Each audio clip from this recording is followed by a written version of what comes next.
This is the lecturette for sections 16.1 and 16.2, where we introduce acid bases in the realm of equilibria and learn about pH and pH calculations. So this is the first of 4 chapters that will involve equilibria involving special cases. The first 2 chapters are about acid-base equilibria.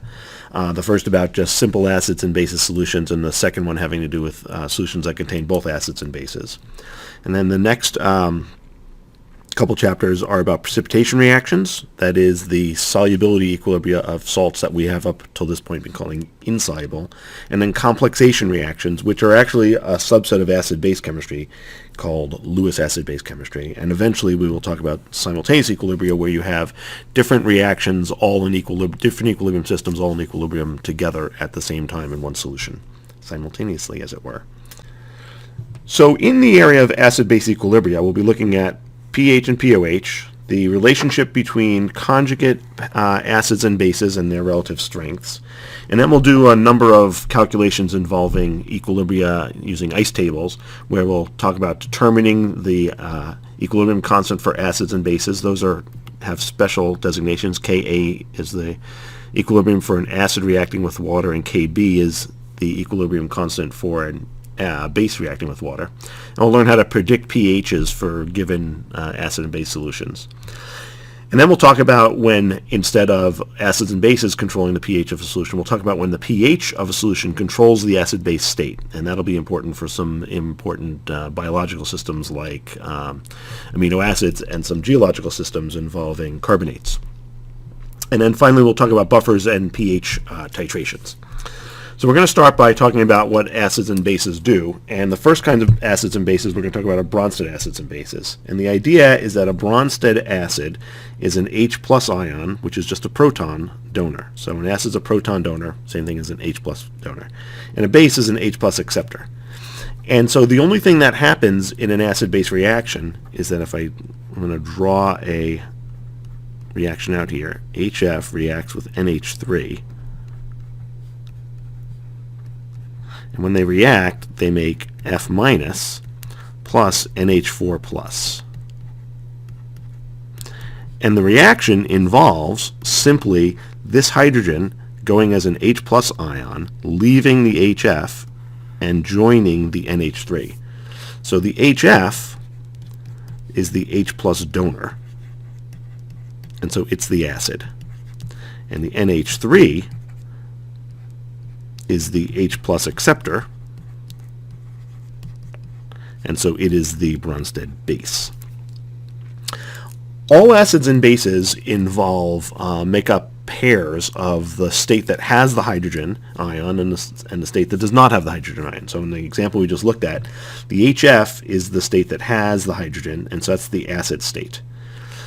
When you take the hydrogen away from that, you take away the hydrogen and a plus charge, so you're left with F minus, and that's the basic state of that. And so these two constitute what's called an acid-base conjugate pair. And so the only difference between the acid-base conjugate pair is the acid has an extra hydrogen and with a positive charge, and the base is missing the hydrogen with a positive charge. So in the case of the ammonia, the ammonium ion, that is the thing with the extra hydrogen, is the acid state, and the conjugate base is the ammonia without the extra hydrogen. And so let's look at a couple examples of these as little multiple choice things. So what's the conjugate base of HNO2? And the answer would be, the conjugate base would be the version of this that is minus NH plus. So you take away the hydrogen and you take away the positive charge, and that will leave you NO2. So you've lost the hydrogen, but you also decrease the charge by 1 because you've taken away the plus charge. So you're left with NO2 minus. So that's the answer for that. What's the conjugate acid of HPO4 2 minus? And so the conjugate acid, which would mean is that you have an extra H plus. And so you're going to have 2 hydrogens, H2PO4, but notice you've added a positive sign, a positive charge, so the charge overall now is only minus 1. So it's that there. What's the conjugate base of HPO4 minus? The conjugate base would mean you lose a hydrogen, so in that case you would be left with PO4 3 minus. In the example we just saw, the conjugate acid of HPO4 minus is H2PO4 minus. And so this is an ion that can act as an acid or a base. And when you have that, the term we use is amphiprotic. Amphiprotic means it can either gain a hydrogen or lose a hydrogen.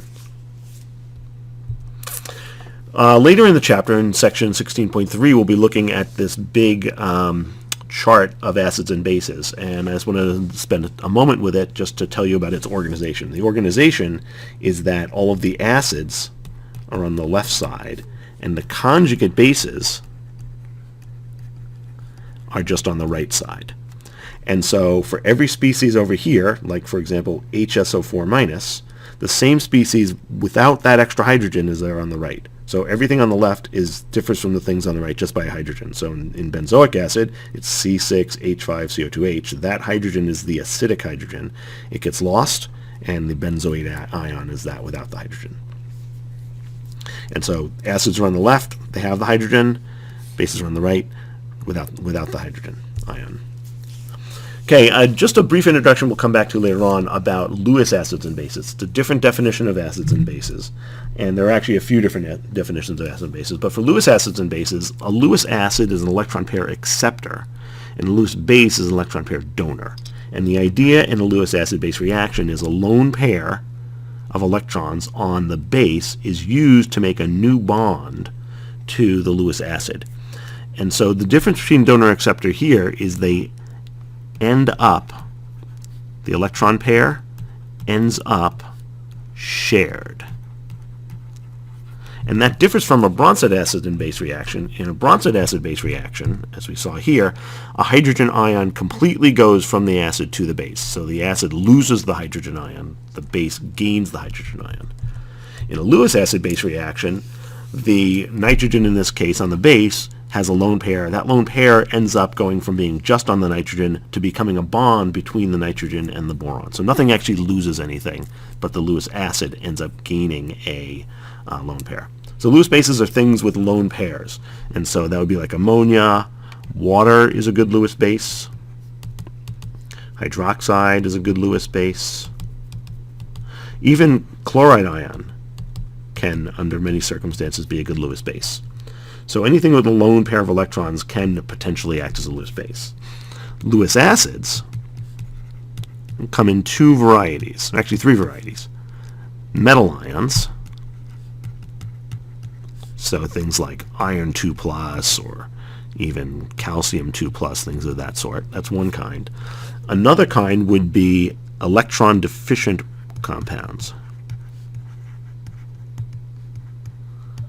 And the example for that would be like the BF3 above, because that boron has only 6 valence electrons, and because of that it has an incomplete octet, which means it has a low-lying energetically low-lying orbital that an electron pair can be used to gain into.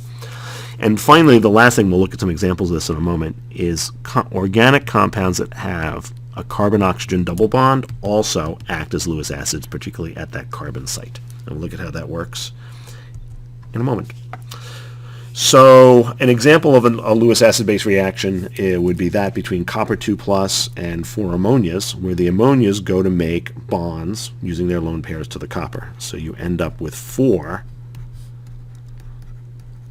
carbon-nitrogen bonds.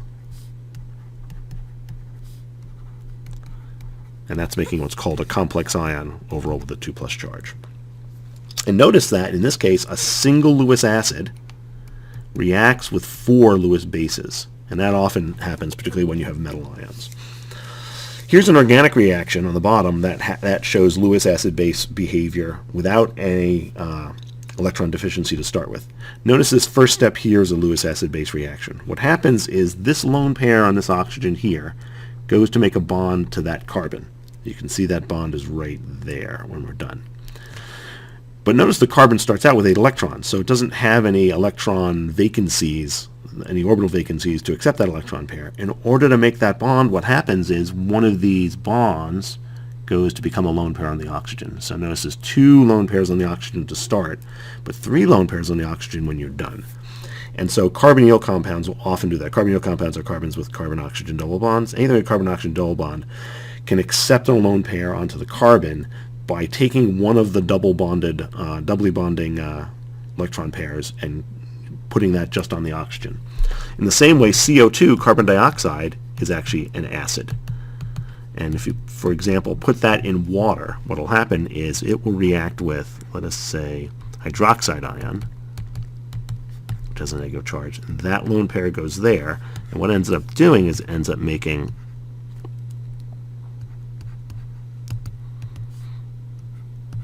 this species here. And so in order to free up the electron pair, an electron slot on the carbon, carbon has 8 electrons now. In order to do that, this lone pair will go onto that right-hand oxygen.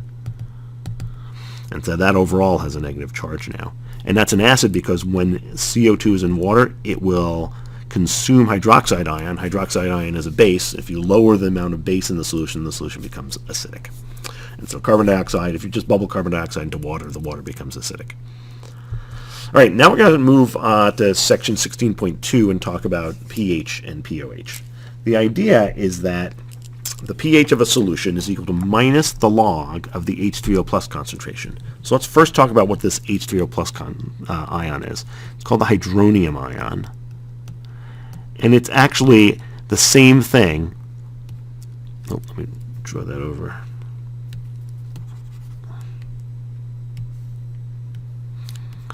H3O plus is synonymous with what we've talked about, what we've called H plus in the past. So H3O plus aqueous is the same thing as H plus aqueous. And both of them are really not true.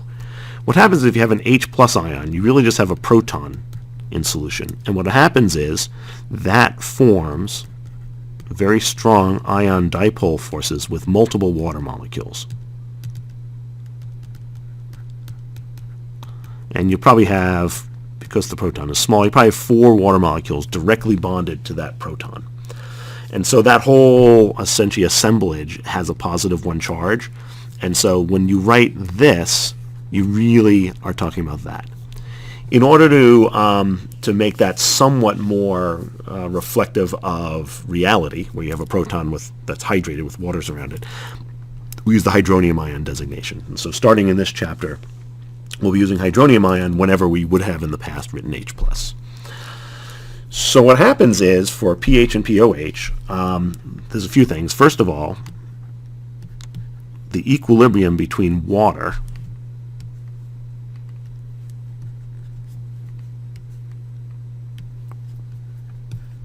and another water reacting in an autoionization reaction, that's H3O plus OH minus. And the equilibrium constant for that gets a special designation, K sub W, and that's equal to the H3O plus concentration times the OH minus concentration. And at 25 degrees Celsius, room temperature, Kw equals 1.0 times 10 to the minus 14. All right, so now what we're going to do is we're going to relate that to pH. And pH is just a numerical convenience we use for describing the H3O plus, the hydronium ion concentration in water. And so the equation that relates this is that pH is equal to minus the log, and this is the base 10 log, the log key on your calculator, minus the base 10 log of the hydronium ion concentration. Inverse of that is that the hydronium ion concentration is equal to 10 raised to the minus pH power. In the same way, pOH is defined as minus the log of the hydroxide concentration. The hydroxide concentration is 10 raised to the pOH power. That was a typo on your slide, so fix that on your slide. Now, the pH of a solution that is 1 molar in H3O plus is equal to 0, because the log minus the log of 0, minus the log of 1 is equal to 0. And so that's why the pH is 0. If you have hydronium ion concentration of 0.1 minus the log of 0.1 is equal to 1. So the pH is 1. And so notice when you cut the concentration of the hydronium ion by a tenth, that is, you go down from 1 to 0.1 to 0.01 to 0.001 to 0.0001, each of those relates to an increase of the pH of 1. So each tenfold decrease in concentration of hydronium ion leads to a one-fold increase in the pH. Related to that is that because this is true, because this equals 10 to the minus 14, if the H3O plus concentration is 1, the hydroxide concentration must be 10 to the minus 14. In that case, the POH is equal to 14. If the pH is 1, the hydronium ion is 0.1, the hydroxide ion is 10 to the minus 13, the POH is then 13. The pH is 2, the hydronium ion concentration is 0.01, the hydroxide concentration is 10 to the minus 12, the POH is 12. And so when you go down here, the POHs will always be equal to the minus negative exponent of the hydroxide concentration, just like the pHs are equal to the negative exponent of the hydronium ion concentrations. So this will be 10, 7, 4, 3, 2, and 1. Now notice whenever you add up the pH and the POH, they always add up to 14. And that comes from that 10 to the minus 14 there. And so if you know the pH, you can figure out the POH. If you know the POH, you can figure out the pH. And in fact, because of these equations, there's a summary of all those equations we just looked at.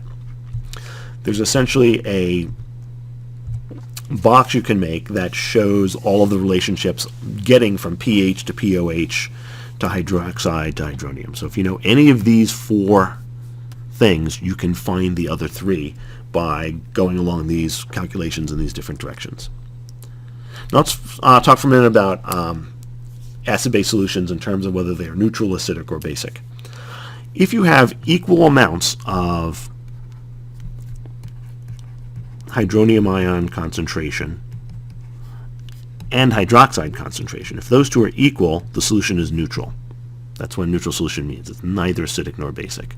And that happens, in this case, when the hydronium ion equals the hydroxide ion concentration. So its squared is equal to the Kw, because it'll be this times this, which are the same now. And so the hydronium ion concentration equals the hydroxide concentration, which equals, in this case, the square root of the Kw, which equals 1.0 times 10 to the minus 7, which equals pH of 7. So neutral solutions are pH 7 because that's where the hydronium ion and the hydroxide concentration are both equal to the same value. Acidic solutions are when the H3O plus concentration is greater than the hydroxide concentration. And in that case, the pH is less than 7, and the hydronium ion concentration is greater than 10 to the minus 7. Conversely, basic solutions are where the hydronium ion concentration is smaller than the hydroxide concentration. So the hydroxide is the base, it has the higher concentration. In this case, the pH will be greater than 7. Not sure what that symbol was going to be, but it wasn't going to be a 7. And the hydronium ion concentration is in fact less than 10 to the minus 7. And let's go ahead and add our hydroxide concentration. So for an acidic solution, the hydroxide concentration is less than 10 to the minus 7.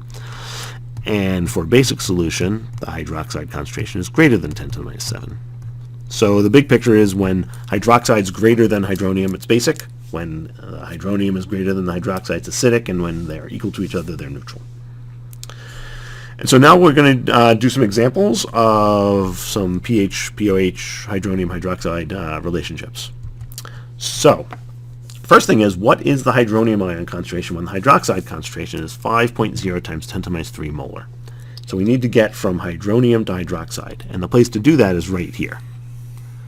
And so we know that hydronium ion times hydroxide ion has to equal 1 times 10 to the minus 14.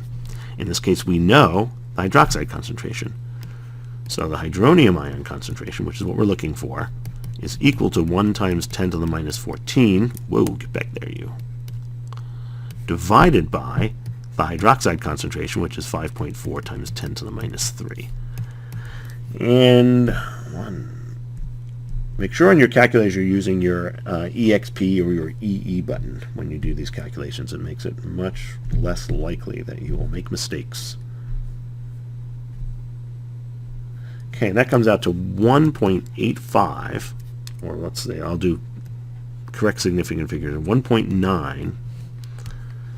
How about I do it so you can read it? How about that? 1.9 times 10 to the minus 12th molar.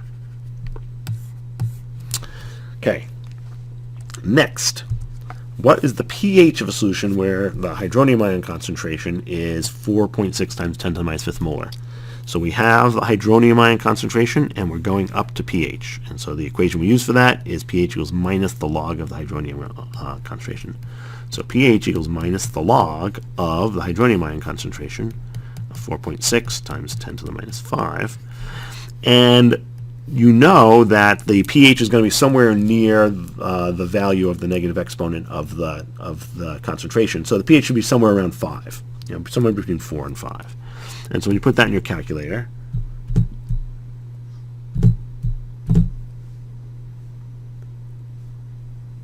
you get 4.34. By the way, a word about significant figures in log calculations. When you have a log, the number that comes before the decimal point is the order of magnitude. It's essentially related to that minus 5 there. These numbers here are the significant numbers in terms of significant figures. So when you have 4.6 times 10 to the minus 5, that has two significant figures. And then this value, because it's a log, a value got from a log, also has two significant figures. Okay, what is the H3O plus concentration in a solution with pH equal to 8.24? So you have pH and you want to go there. So in this case, the H3O plus concentration is equal to 10 to the minus the pH, so 8.24. Now, when you're doing this on your calculator, you can't use your EXP button or your EE button. You have to use the 10 to the X button on your calculator, which is most likely on your calculator inverse LOG button. And so 8.24 negative. So that comes out to be 5.75 times 10 to the minus 9. It makes sense. The pH is 8, and so the concentration of the hydronium should be something around 10 to the minus 8, 10 to the minus 9, something along those lines. So that makes sense. And what is the pOH of a solution with OH minus equal to 3.3 times 10 to the minus 4? So here you know the pOH. Oh no, you're looking for pOH, so you have this and you're trying to go to that. And so now what that means is that the pOH is equal to minus the log of the OH minus concentration, and that is 3.3 times 10 to the minus 4, and you expect this to be somewhere between 3 and 4.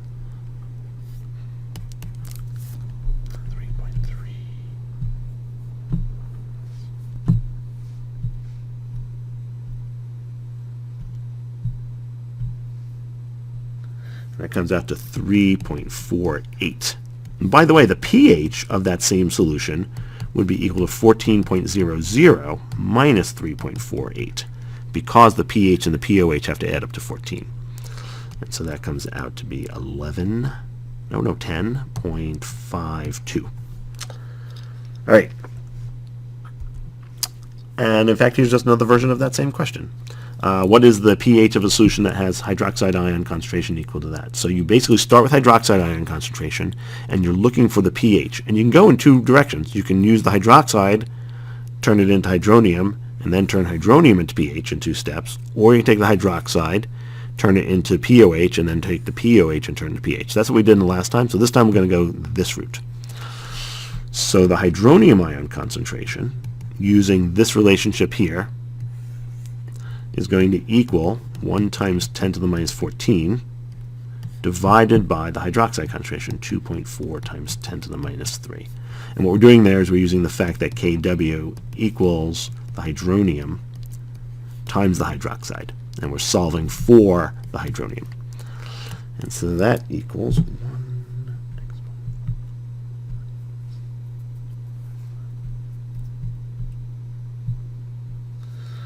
4.167 times 10 to the minus 12th molar. The pH then is therefore minus the log of that. So the pH equals minus the log of 4.167 times 10 to the minus 12th. that equals 11.38. And you could have done that same problem going in the other path, going up that way instead. You get the same answer either way. Okay, so that's pH and pOH calculations. Final part for this section is talking about the pH and pOH of strong acid solutions. So strong acids and strong bases react completely in solution to give H3O plus for the acids and hydroxide ions for the bases. And so the idea is if you have like a 2.3 molar solution of HCl, therefore the H3O plus concentration equals 2.3 molar. And you can do that only for strong acids, not for weak acids. And make sure you remember what the strong acids are. You're supposed to know those. And for strong bases, when they have one hydroxide, the hydroxide concentration equals the base concentration. When you have what would be called a diprotic strong base, that gives up two hydroxides, then the hydroxide concentration would be 2 times the base. And so the same kind of deal. So let's look at 2 easy examples of this. If you have a 0.150 molar solution of HCl, what's the pH of that? Because it's a strong acid, you know the H3O plus concentration also equals 0.150 molar. So the pH equals minus the log of 0.150 molar. And the pH of that would be 0.82. Likewise, for a base, we have 0.15 molar calcium hydroxide. That goes to give up 2 hydroxide ions. So the hydroxide ion concentration is going to equal 0.150 molar times 2, because you give up 2 hydroxides, so it's 0.300 molar. So therefore, the pOH is equal to minus the log of 0.300, and that equals 0.523, and therefore the pH equals 14.00 minus 0.523, and that equals 13.48. And that ends our lecturette for sections 16.1 and 16.2.